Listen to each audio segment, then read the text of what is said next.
죄로부터 분리돼서 거룩하게 살아가는 법을 가르치기 위해서, 훈련하기 위해서 이것을 주셨습니다. 부정, 정결, 거룩, 이거 관계를 배웠었죠? 부정, 정결, 거룩. 거룩하신 하나님은 이 부정한 인간과 함께할 수 없다고 했습니다. 정결한 인간이 부정하게 되면 하나님과 멀어져서 떨어져서 저 멀리 진 밖에 살아야 되는 거죠. 예배를 드릴 수도 없는 거죠. 그래서 힘써 정결을 지키고 거룩한 하나님, 그분과 함께하면서 거룩한 백성이 되기 위해서 몸부림쳐야 되는 겁니다.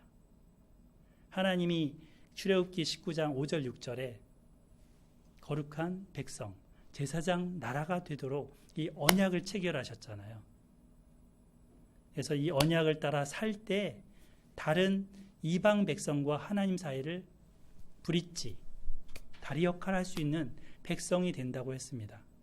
그런데 이 백성이 정결하지 않고 이방 문화를 받아들여서 음란해지고 더러워지면, 부정해지면 그 역할을 할 수가 없는 것이 되죠. 가나안과 같은 고대 사회에서는 사실 오히려 이 성 문화를 막 장려했습니다.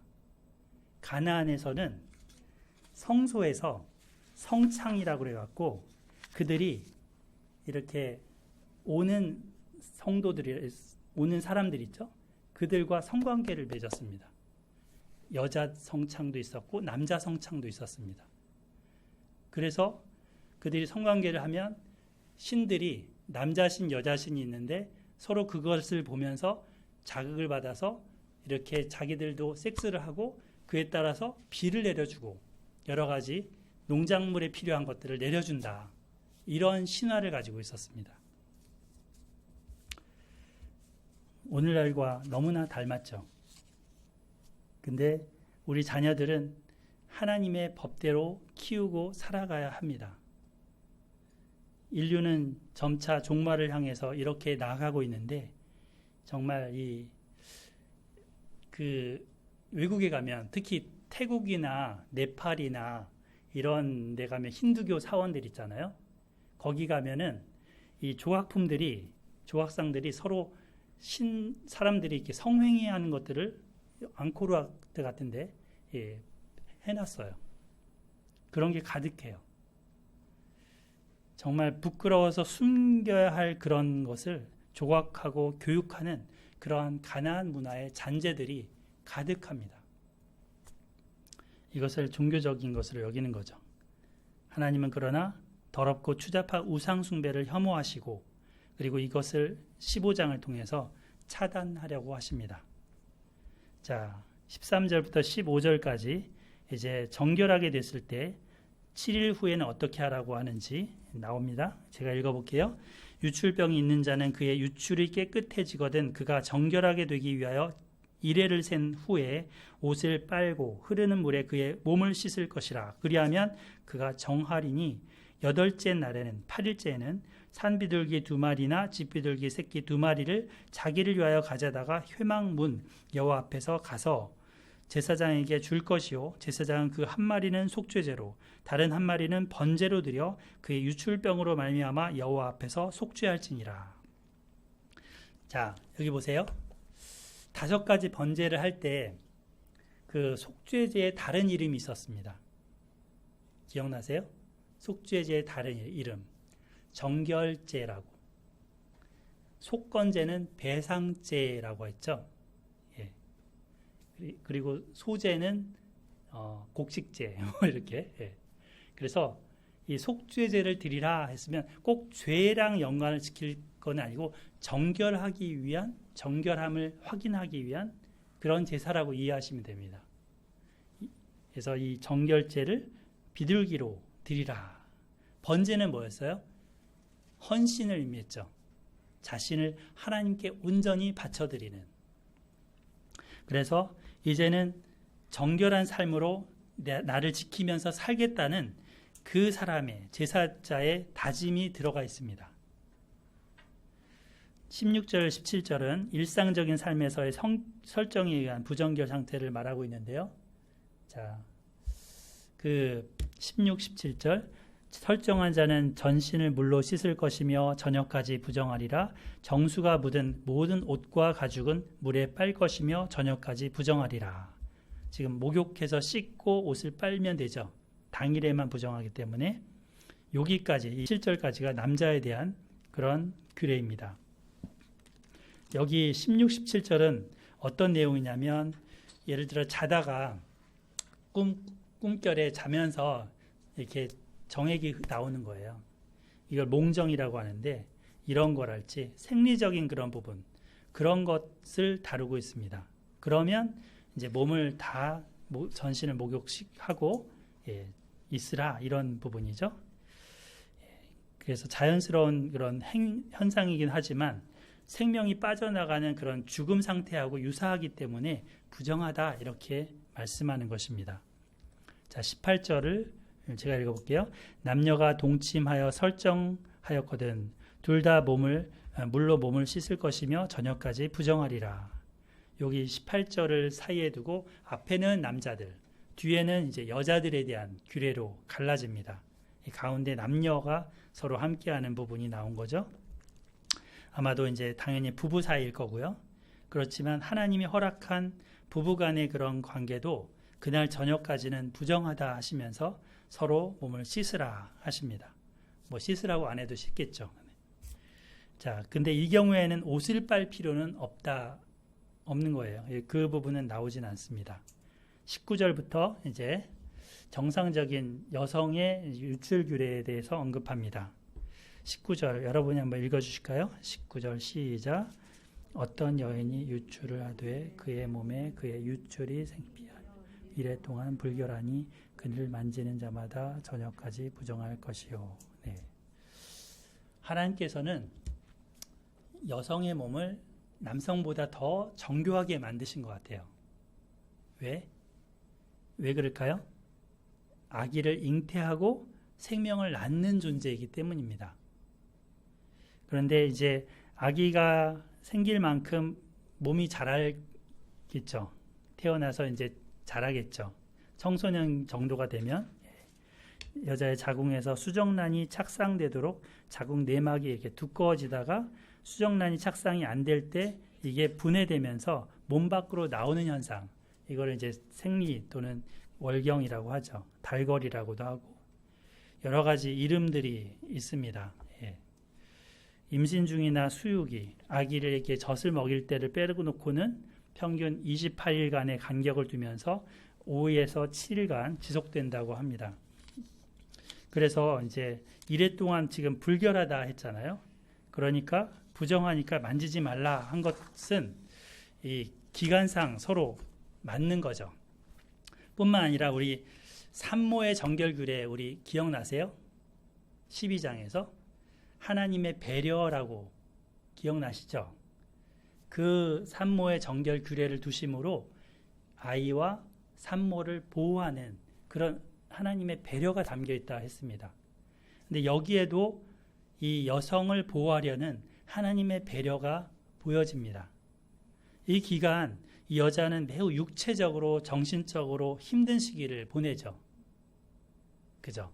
제가 안 겪어봐서 저는 그러므로 안정을 취하도록 안 건드리는 게 좋습니다. 괜히 그 성질 돋굴 수 있죠. 그래서 부정하다고 한 것은 그런 부정적인 의미만 갖고 있는 것은 아니라고 봅니다. 부부관계를 절제하도록 하는 의도가 여기 담겨 있습니다. 앞서 남자의 그 설정시에 있었던 그 규례와 마찬가지로 똑같이 이제 20절부터 24절에 말씀하고 있습니다. 그녀가 누웠던 침상, 앉았던 의자 모두 부정하다. 또 거기에 접촉해도 부정하다. 만져도 옷을 빨고 목욕을 해야 된다. 이러면서 부정하다 하는데 만약에 이 기간에 이 여자와 동침하면 며칠이 부정해진다고요? 일주일. 일주일간은 부정한 상태가 됩니다. 자, 그래서 이제 누구든지 이 여인과 동침하여 그의 불결함에 전염되면 24절에 이래 동안 부정할 것이라. 그가 눕는 침상은 다 부정하니라 하셨습니다. 이 18장 레위 이제 18장하고 여기 맨 밑에 써 있는데 18장 19절하고 레위기 20장 18절에도 이와 유사한 내용이 나옵니다. 그래서 불결한 동안에도 그녀에게 가까이 하지 말라 하시고 그런 여인과 동침하면 둘 다 어떻게 한다? 백성 중에서 끊어진다. 무서운 말씀이죠. 이 백성 중에서 끊어진다라는 것은 그야말로 이렇게 출교되는 거잖아요. 예. 그 정도까지로 경고하고 있습니다. 참, 예. 주의하라는 거죠. 예. 그 다음에 이제 25절부터 30절까지는 이제 질병으로 인한 여인의 유출병입니다. 만일 여인의 피의 유출이 그의 불결기가 아닌데도 여러 날이 간다든지 그 유출이 그의 불결기를 지나도 계속되면 그 부정을 유출하는 모든 날 동안에 그 불결한 때와 같이 부정한즉 그의 유출이 있는 모든 날 동안에 그가 눕는 침상은 그에게 불결한 때의 침상과 같고 그가 앉는 모든 자리도 부정함이 불결할 때의 부정과 같으니 그것들을 만지는 자는 다 부정한즉 그것을 빨고 물로 몸을 씻을 것이며 저녁까지 부정할 것이요. 자, 이런 예가 어디 나오죠? 신약성경에? 신약성경에 어디 나오죠? 이 여인이죠? 예. 예수님의 옷자락을 만졌던 여인. 자그만치 12년 동안이나 이 병을 고침을 받지 못하고 여러 잘한다는 의원을 다 찾아다녀도 아무 효험이 없었던 여인. 그래서 병을 고치는데 모든 재산을 다 탕진할 정도로 그렇게 하고 몸도 망가지고 마음도 망가졌던 여인이었죠. 그런데 그 여인이 예수님에 대한 소문을 들었죠. 예수님이라면 나의 이 고질병을 고쳐주실 수 있을 것이다 라는 확신을 가지게 됩니다. 앞서 이 여인 전에 앞서 부정한 사람 누가 고침을 받았어요? 나병 환자. 나병 환자에게 손을 대시면서 깨끗함을 받으라. 그 부정한 자에게까지 손을 대시면서 말씀하시고 그를 고쳐주셨던 주님에 대한 소문을 듣는 거예요. 그 뒤에 중풍병자도 일으킴을 받고 나은 소식을 듣는 거예요. 많은 무리들이 귀신이 쫓겨나가고 예수님을 만난 자마다 생명을 얻고 회복되는 얘기를 듣는 거예요. 그런데 자기에게는 제약이 있죠. 사람 앞에 나갈 수 없는 제약이 있죠. 자기가 누군가를 만지거나 터치하면 그 사람이 부정해지거든요. 예수님 앞에 나가기가 걸끄러운 거죠. 믿음은 있는데 이 정결규례라는 벽이 있는 거예요.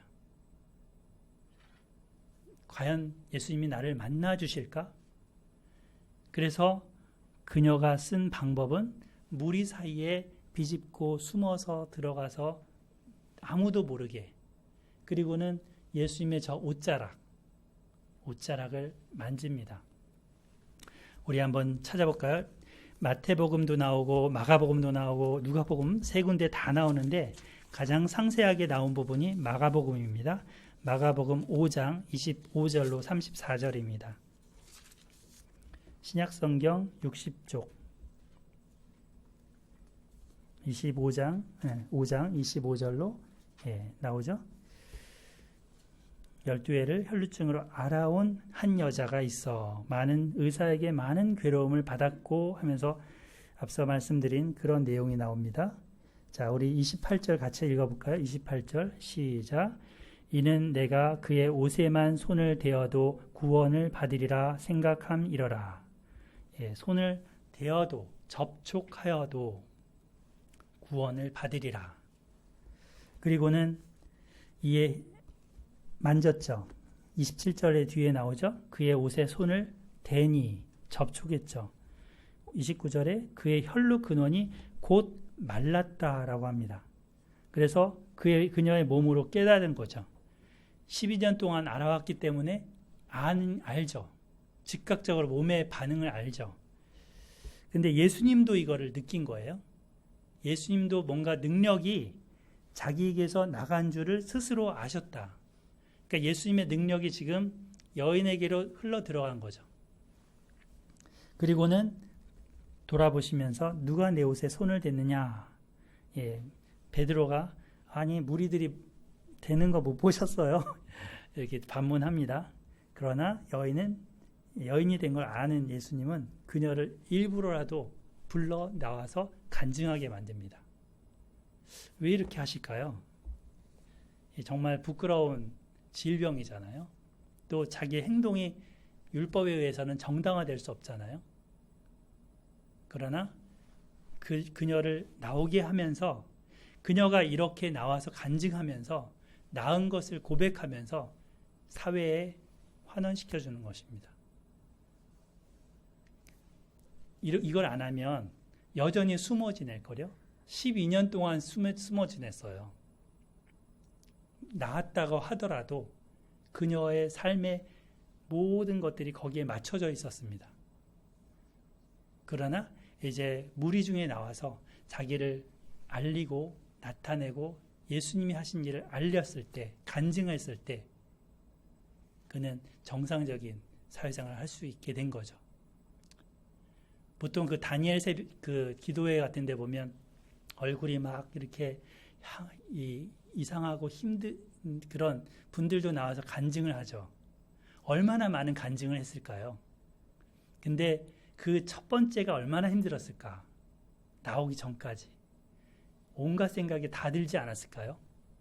그러나 자기를 드러내는 것이 아니라 예수님을 드러내기 위해서, 예수님의 은혜를 알리기 위해서 그렇게 간증을 했을 때 그녀 자신에게도 마음의 치유가 일어납니다.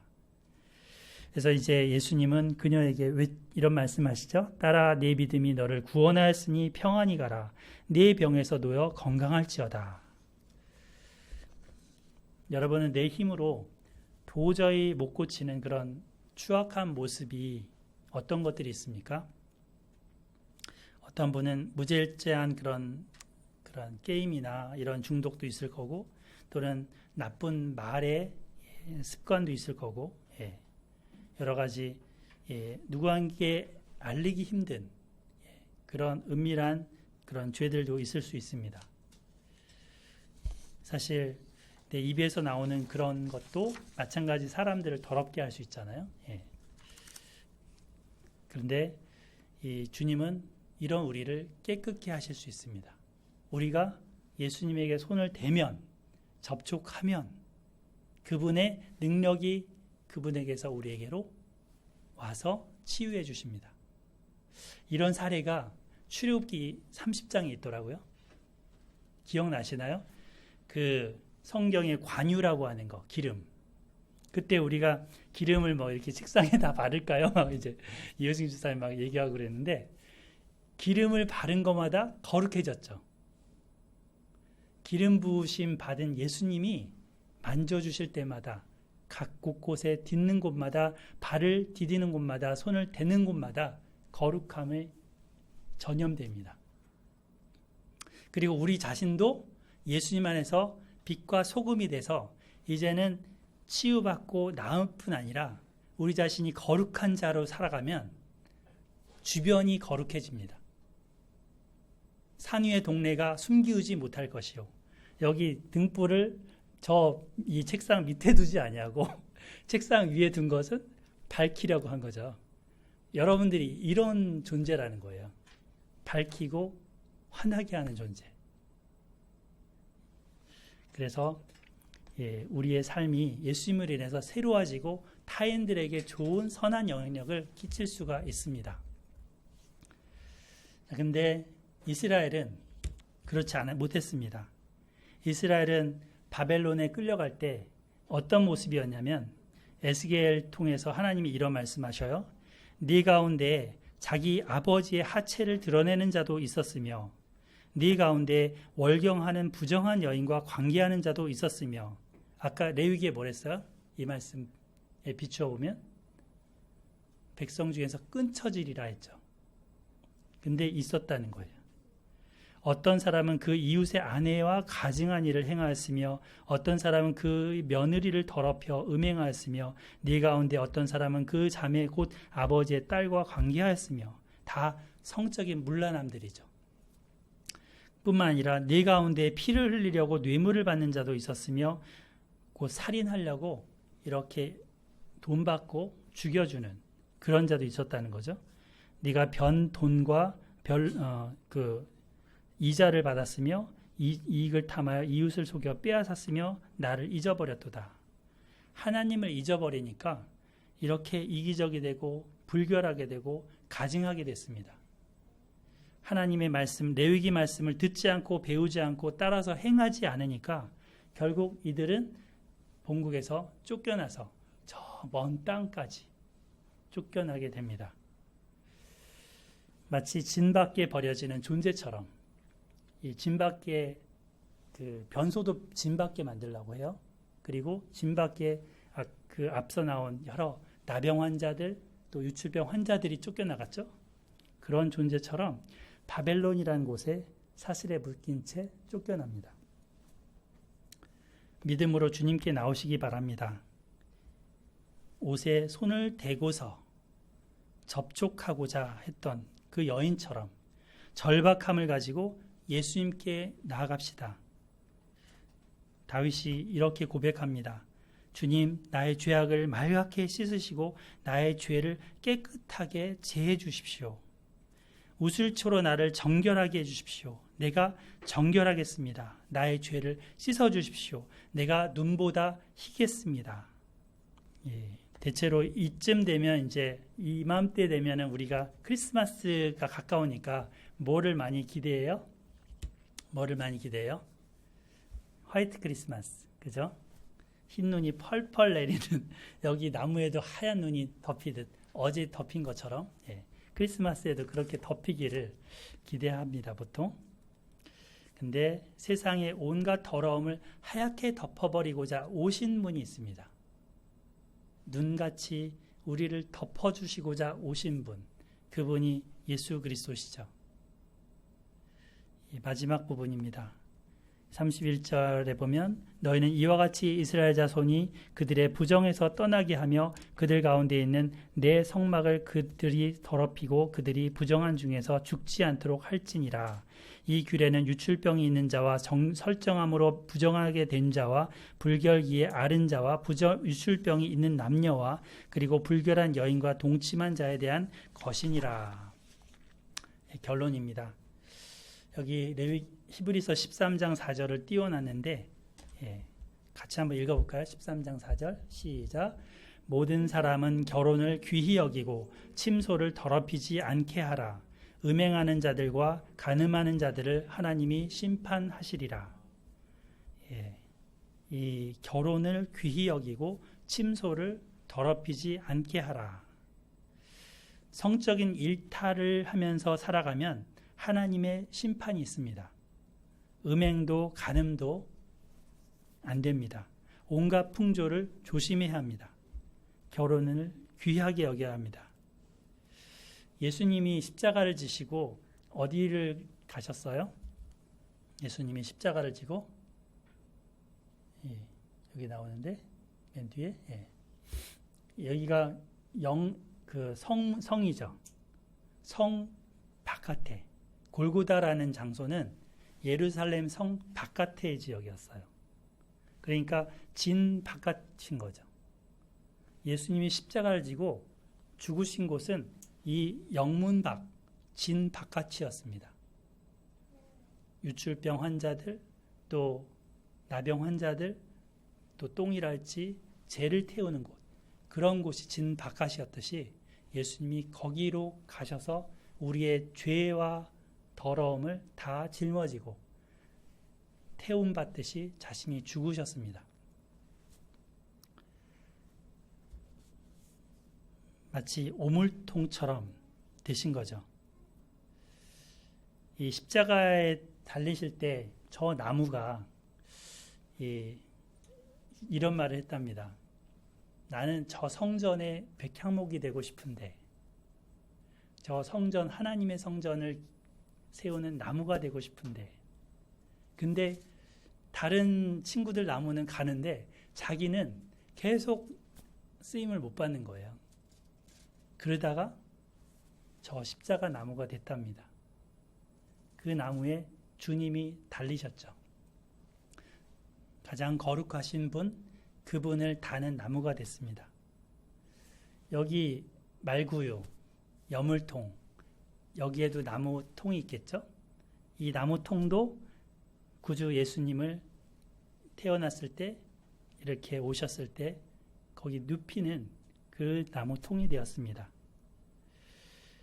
이 성탄절에 우리가 이 저 십자가의 나무처럼, 또 우리 여기 말구의 여물통처럼 주님을 모실 수만 있다면, 주님을 내가 함께 할 수만 있다면, 그런 존재가 되었으면 하는 바람입니다.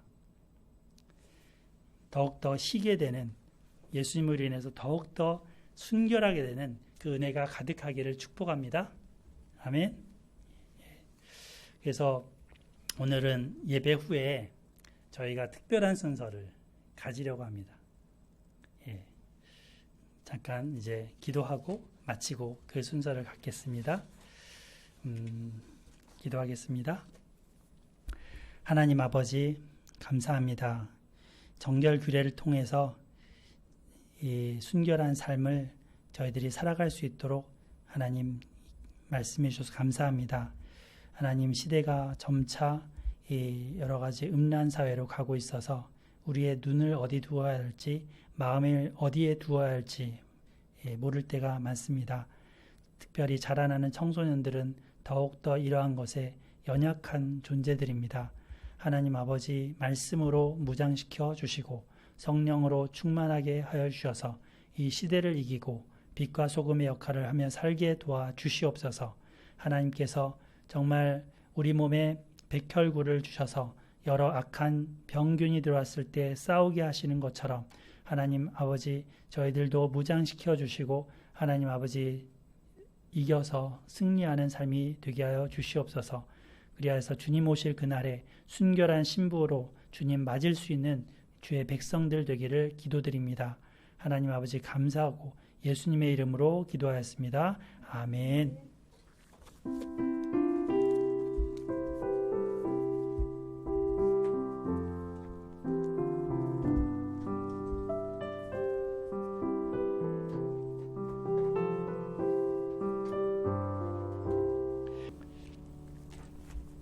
네, 특별한 순서를 갖겠다 그랬는데 여러분들한테 한 장짜리 종이를 저 뒤에 있는데 혹시 안 가지고 가시면 한번 나눠주실까요? 예.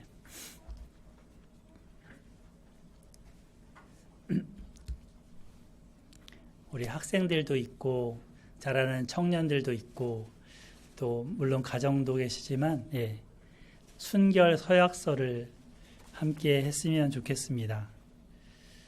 이 시대가 순결을 지키기보다는 자꾸 하나님의 법과는 거꾸로 가기 때문에 우리가 마음을 지키고 우리의 삶을 지키기 위해서 이제 이 서약을 한번 했으면 좋겠습니다. 물론 네? 같이 해요. 네, 같이 했으면 좋겠습니다. 다 받으셨나요? 여기 화면에 있기도 합니다. 예.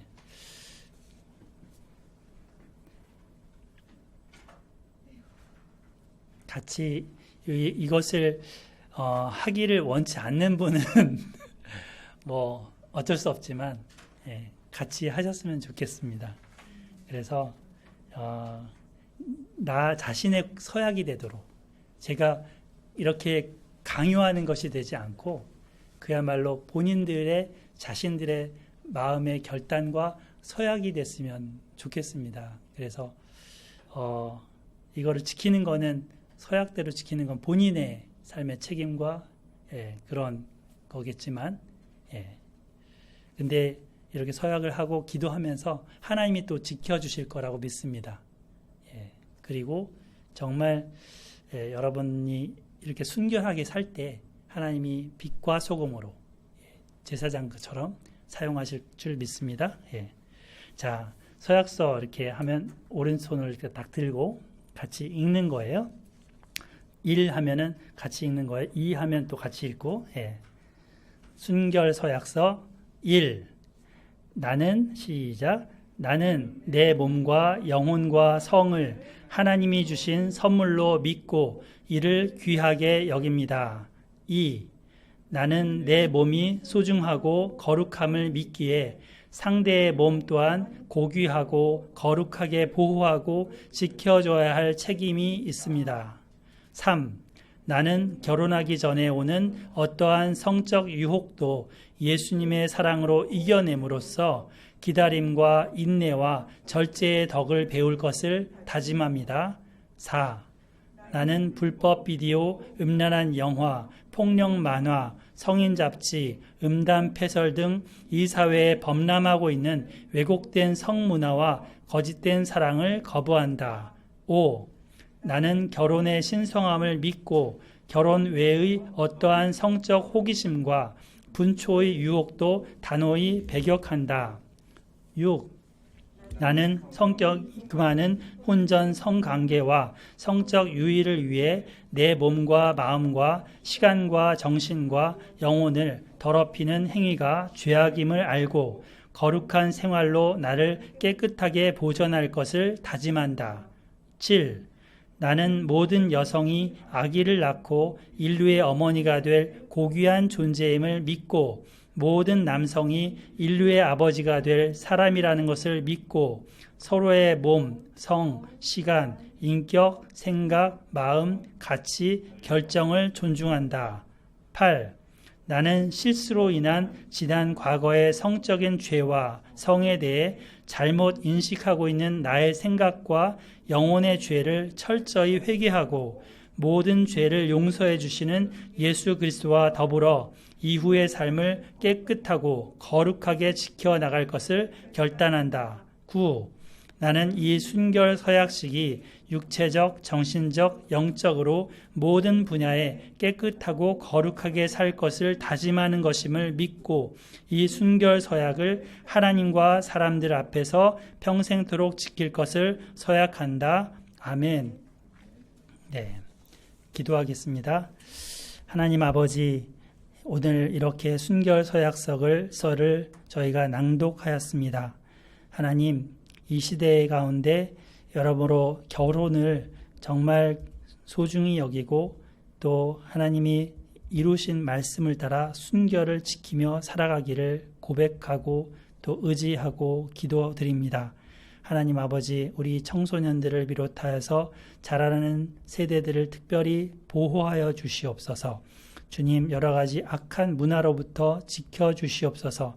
또 혹시라도 잘못된 이 생각으로 실수한 부분들이 있다면 주님, 그 영혼의 죄와 마음의 죄 모든 허물들을 주 예수님의 피로 씻겨주시고 용서하여 주시옵소서. 하나님께서 남은 생애를 살아가는 동안 그 가정을 이루고 자녀를 낳고 건강하게 키워갈 수 있는 그러한 부부들로 하나님 가정들로 세워주시기를 기도드리고 축복합니다. 하나님 아버지 도와주시옵소서. 예수님의 이름으로 기도합니다. 아멘.